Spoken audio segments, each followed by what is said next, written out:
loin do tum wado gang no wachako ngo rocho kwa wachako beru ka chel wachako fu wachako yenyo gen matima kidong watimu kija jem kama do teme maraj achuli wai ni nyura ka do toni chip pedong nange kape itimu kija pe bichera nyim. It's true.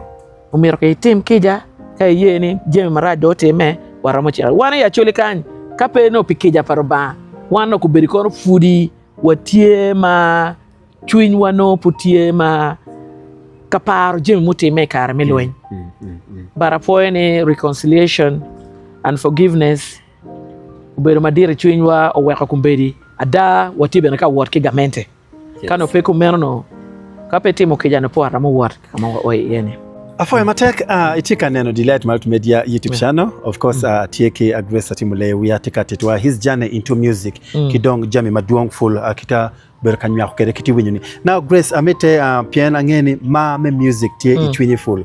Before that mafot pia beni la penye enoni. Nge ma winyu weni amena yekere. Now I got confused kong.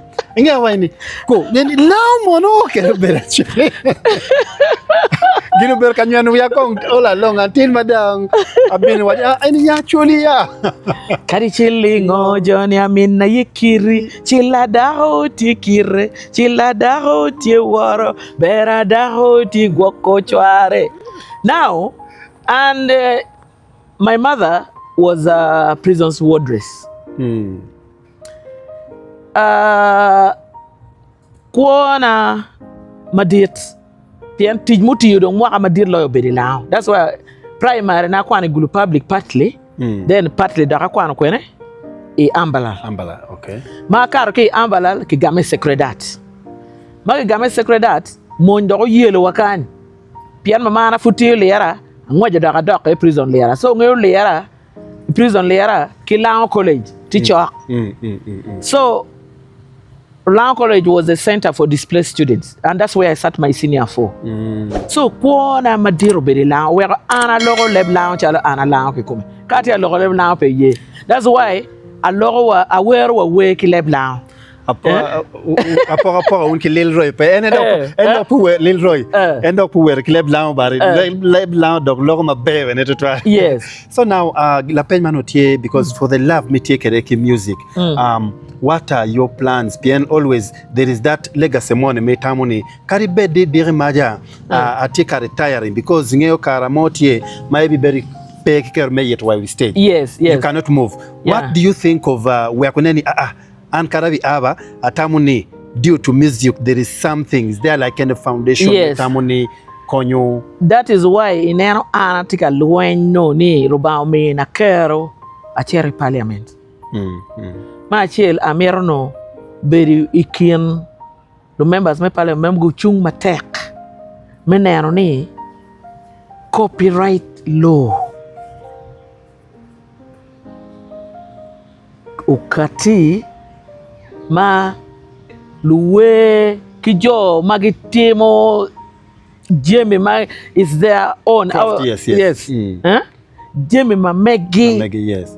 Intellectual property rights miro ki protecting gineani kiti akelo ne Uganda ento fudi kiti goro na goro kiti goro kichen because an machalo Oleyowiya ni kumbedi anatie a registered member of performing artists of Uganda. Yes. But we don't get our royalties. We don't, yes. Danotia tiki we waki goyo on radio stations everywhere, but there's nothing really we get. Giti temone, anapo imwaka mukaro, ano ali piar bungwen wiache. Is that what I should really get from my intellectual property? So we need that protection. And that is something mana tamani kana chair parliament no abichung iema tek menano ni ki karo ki chek mawero oluto jo mage gitie ka yele me entertaining dano ni eniki make mala chojo me ni kini oluto gubedo beno kikwo ile overmoro kada itie waini ila we machalo an ngene dong enikaje be da retiring By this time, mameta watching malube kiweni kai chiro YouTube time of searching the channels kamatiye. Leave apart earning from kanyo kene but only YouTube no meru beno chuli channel market no bet beno chuli wagi mo. Exactly. Yeah. But kuberi pe wangeyo kono ngati achamo chene ne kuera kono ngati atimo ngo. Kuak mano kita dam mamegwa narmo tika benefit. Maybe apart from then another one ano neno na tieni. Karama dong bi o bedong karne bedong chak. Kuberi jema do la ko jema no ngo everything is computerized wa composition bede winyo bede no mukane dong pegena. Mogo wa winyo wa auto voice bede winyo ene dong penying en AI do donye yes. No neno na tie me promoting our natural talent. Promoting lutean wa magitiki talent. Watiki lutean ma Paul magitiki talent ento ngaro mo marchingi pere. That's true. Ngaro marchingi pe. One lutean actually ka wa yubu show. Ngaro mo mani birni will table at 1 million pay no. Ngaro mo mami support pay no. En lo kitikere. Kede bedi yana gite wa ka performing wa. One kun weni jomo be birni show po le be nga. Acholi nyo joma aki ko malme Uganda. Ento in kit makibi chuli kede. Ibi dugu chien kichi no. En la logo birni no ni tiachi modongi ngari tika yugo ate. No go one hit. Ogoye one hit. So atamo ni kana no kero. No abiti kede iyo menana ni wa protecting lutiano wa mala chojo mini gimichi. Tutwale mewe. Kada medi yeki turu nyo talent mala chojo miyo kidan piano talent mala chojo miyo da pe ni we keken. Mogo kene church, mogo kene goga drama, mogo kene turu chalo boyo dilu ngongo gini eni. Miro ke protecting gen. But no ni and one man la chojo miyo miche ni compared to lo one don't I kan wad lu chian madong loyo weng. So gena choero chunya. Yeah, angeo you attain your vision and it's already process me o kametika chirekiti waje parliament. Now is there something work metamoni you be ti chakune as parliament binu no already tie kamoma de watching already there is this mada chako kita da tie kanyi daromu is there something no kama chaka yene futire twal because ka fuda ramo wayne la we mono bino barani konya ki chene me studio ne ano futire dada tina ana we ni konya we ka chul studio ni tidi.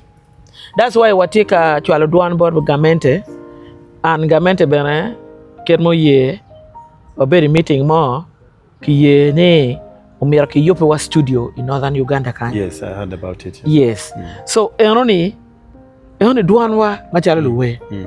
So kita kumbedi ingeo like Boss Biko team is a presidential advisor. And that project is coming directly under him, but it's not me, it is only him to have it for his, it's for all of us. Now we have a work project, Magamento Keriechente. That is West Nile, Acholiland, and Karamoja. Gamento Keriechene. Ginado Dong Dong, and I organizing ourselves, man, and it's Chene Kawa no. What I'm teaching, where Chene benefiting, one way, what team give more a date, and Machalo individual kubeti. Other than me, uchene mama nakila we mwenye chere studio food pere. Barangeni kana no kero kiduan because kecher kwa do do it. Yes, at least Romo lobbying at another capacity. Mane ane luwe me kumala me Uganda olotoki wargi. Pegu betalo ginanyera one ka wachero ka performing Kampala kuja. Ichere with stage mano dana tika mari. Lulokete ko neno nikiti mar wele tap kitu ngolo we ni ehno. Take donye we abam kiti amaro wele tap kitu ngolo we ni ehno. Inene our brother Easy. He's an international star. Yeah. But where is he? He's struggling. Because Joma kuja ni Lueng in and out omiro darbet pain. We have big stars from the north. And they know it. But we cannot fight at our level. At least omiro duan mo betie at a higher level. Ingeo Grace Maibero Kalok, and then I remembered the Yubmano Marbero is take out. Yes. Mano Kelu the Jaluo actually on. From Kenya and all that. I think by that time, during that time, if there is such event in Kampala, really, Dano binyanka there is Luo music. Now, about that, what you're talking about, we don't have promoters. You know, music strive on promotion. Yes. We don't have promoters. You can always take out. They would really promote it. They advertise. They do what, and they bring these artists like the Gidi from the Luo artists from Kenya, and they make the event big. But somehow, I think he also lost it. And at that time, you know, these companies were into promotion of music. Yes. MTN, Club B, but could be good to a chingyo. So, promotion kumbedi dong, who knows who? Miro ngarama ko go chimi company wena mete promoting la weni enika wek gino monokari. Ka we wana chuli ka nyiringa nga matien obuchung pilu we me Northern Uganda tin kong ki yub event ma dit for the Luo in Kampala because one in Kerwa pere e kage yubo the event ma dit way Lugo cricket oval marketing advert ma be kiting lu we me ko malama Uganda kitegio kichier ki rubio kunu kitim ngo at least la we money beno very motivated. But one tunkanye any Kerwa pere. That's why kawa chair wa pia we abam Kampala kuja. Inero kitim watata kinero we ni umakama no gingolo. Kimi we mukene kitim ngo. Uwe kara moni wai kinywar wa wai ba peje kan. Majari yo kwara wonu po bio microphone. Okay. Bio microphone kiti aku we na ti amako ba jari atika we Johnny mo ay Kampala giti loke ping kan ki ngolo weo to kwa microphone to war na kinda en chawa pere bore chape ingeo gine ana demoralizing down to 12. It's true. So what take talent enter because of lack of promotion what take ruwenyo gibana. That's what rotian mapol giti abino but gibino ento kama gichere yeno no pere. You cannot compare us with the artists in the central. It's true. Grace Bero ki manager mo bero ka managing your music career all the entire career ni weng pole bero kadoro jami kene. Because I was working and where I did not take it as a full-time engagement or business, where polkare a bero ka managing jami na kena. Yes. Yeah. But I tell you, this is now my line, and this is because for me, music I took as a passion. I know again we are pa beru ki manager, but anero luwe mabu beru tijbe ki managers kan dur beru tak ma ko jeper. I don't regret. I don't regret. Atawuni ka uberi church majami wenti church mabe dur beru pere. Endo ka jami peti church ko beru tie always. But ka jami tie ink. Beru pe. Now Grace amete this picture Machalo la nyodo and then Machalo a female artist. Tie Latin mo ne matika neno wala tina nyaga mamero joining music. Yes. Ngomira mu watch Latina nyaga enuni kidong Machalo la nyodo. How would you perceive that Latin matika binu now into music? Maybe watch la nyodo enuni. Machalo wa chaki la nyodo. Roba mio mikidano papat. Cha mukene talent mala tiniti kere ni eni aye gwak yape yo. Wati an kumbedi anoni we kono pa taking seriously ni o yapa yo maloyo wa kwan ma ana kwan. An kama beri ye dogola ma duon ka wanu lewia dir ma konye pe en ka wa lewia kwano gine eni no ngata pe no ngia pe. So kumbedi watika don no botika don chan ma wan wa deno ni wangeni jo manjim gwak pedak gibi deno chan chalo wan in music industry is no jemo lak piano check dong tie kita no gitemo kere jemi no tie. So an pe abe joko laten mo nyo laten na mo ni don't pursue your dreams or don't pay taking talently chalo gen ma pere tek. Endo gen ma waje kilotiana yene keje be ni tiki talent ma chel ma kwan because an ko beri no tiki talent endo kwan na benatie where at least got talent but temokuma oloto kwan be yapa dogora mukene Yes. where luwe mapol kuberika mio la bole megadi kuberiti dakta ya America. Wow. Bar chakwengo la we. You see? So KJBT itika na ni be la we pe gen je mapol. We pe gen kwan, we pe gen beri art kila cho. Huh? So iramo kwan ni iramo where we iramo raising lutino ni ki family ni la bon yela mo. Entro peni anda o ikla bero ngeni anda la we tual da weko. Ero ni lo Africa kanyo watika ruonyi lutino. Bebere wa ilo pamono ma kichako developing talent palatian mafutidi. Makage na latine dong mar we kichako fonyo dong keyboard music instruments ngongo kala gweo dilo be dong konye pe ma chero kwan ko ngongo kany but kama wan wati Africani ko e mara tumpa ruot I met ki megi chero or kwan e kwan matek gang kwan kumberi gitia promoting co curricular activities ma we be na ke miel ki gweo dilo ngone ti iye so mak eno ni bene penge o mene madiri yapa yo so lunyodo kala tini tiki talent work latino developing talent enoni ubu yape yo ya nyim anole we are a testimony. Yeah. Wow. It was really very wonderful. Loki ma gik bod jomatika nano katie.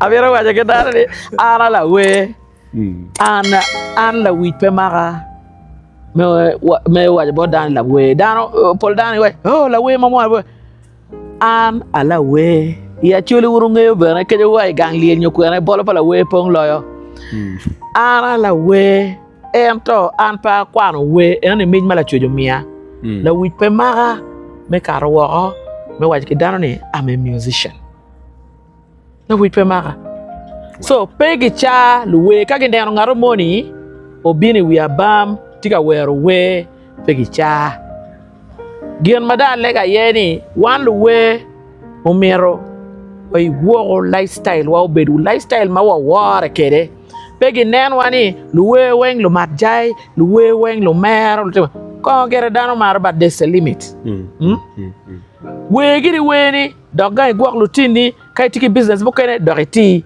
ka bene mero joining politics bini team kubedi watiki luwe ma poli I parliament yes. Bangai na banangoli misi Double bed mazongoto katolu bwa jukwon gibene guberi so we pegien marach donc an ka lolo magi amir foyo ma dano mia because of we an anamaro dano pia narwata ki dano ma Paul because of we. That's true. And I will continue ka no kare I'm recording so should you expect new. Something angeni expect something new winyo something new from one of the best studios in Uganda and published abroad.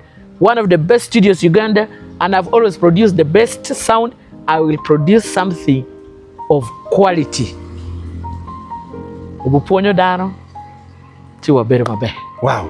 So again winyo enu acha mo ken we ubibino manyen mano akibot Grace Atim Oleyowiya la page mo bero tema duong kitung bora bene meta wachini afo matak pichawani kibene alego ni lek mamegi kuchobe amen lek mamegi bene obichobe amen lek mamegi Grace obichobe amen. That's what I'm telling you because you have been there. Yes. Ibero katemu menene bene you reach to that dream mamegi achieving. Yes. Agina marni pe temuchi yonge dok pe duogo. You have been there coming. We shall die trying. We shall die trying.